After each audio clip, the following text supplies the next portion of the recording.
Pode pensar o que quiser.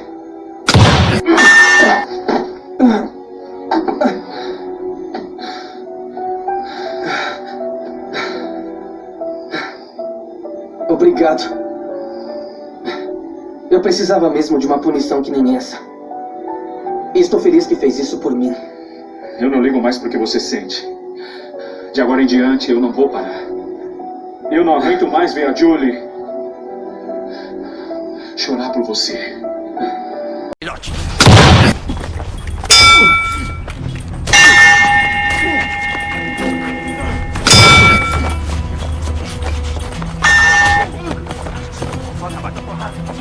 Quando eu comprar essa loja aqui vai faturar. Já deu! Chega, vai embora! Tá me empurrando? Tô. Tá me empurrando, macho da loja? Me tira uma dúvida. Por que toda sapatão tem cara de mocreia, hein? Esse é pelo sapatão! E esse é pelo mocreia! Para com isso! Para com isso! Bem feito, idiot! Agora você vai se ver comigo, piriguete importada. Você vai conhecer sua versão brasileira. Ah, seu desgraçado. Se você foi mandando, tira essa vagabunda. Não, tira esse cara daqui, senão eu mando prender, hein? Eu vou acabar com vocês dois. Eu não quero amparo, eu quero dinheiro. Eu quero meu dinheiro, com exame, sem exame. Esse dinheiro é meu. Eu vou esperar, nem que tem que esperar a tua morte. Filho, não! Some daqui. Eu nunca mais quero ver tua cara. Pai. Não me chame de pai. Não me chame de pai. Eu fiquei muito aliviado de saber que você não é meu filho. Ai, mas é muita cara de pau mesmo. Capacho do Theo Pereira. Tô bolado, brother. Eu te conheço. Você tenta falar Que isso? cara. Eu vou te levar pra delegacia. É, cara. E lá você vai ter que abrir o jogo.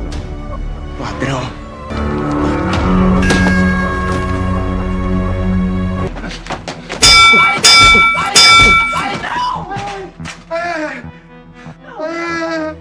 Vai pra lugar nenhum. Quem é que manda nessa merda toda? Sim. Sou eu.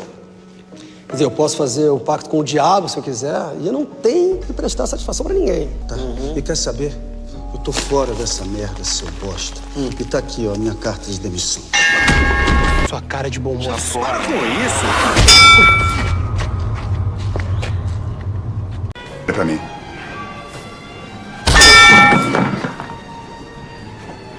Diga pra Branca que você escorregou no banheiro. Aprender a respeitar ela, vagabundo. Para, Cassiano! Ah, você quer brigar.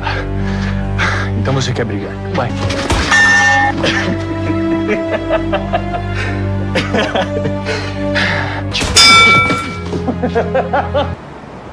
Eu tô falando sério, cara. Eu fico tocado quando lembro que a menina morreu, pô. Eu fico até arrepiado. Peraí, capitão. Peraí. Para!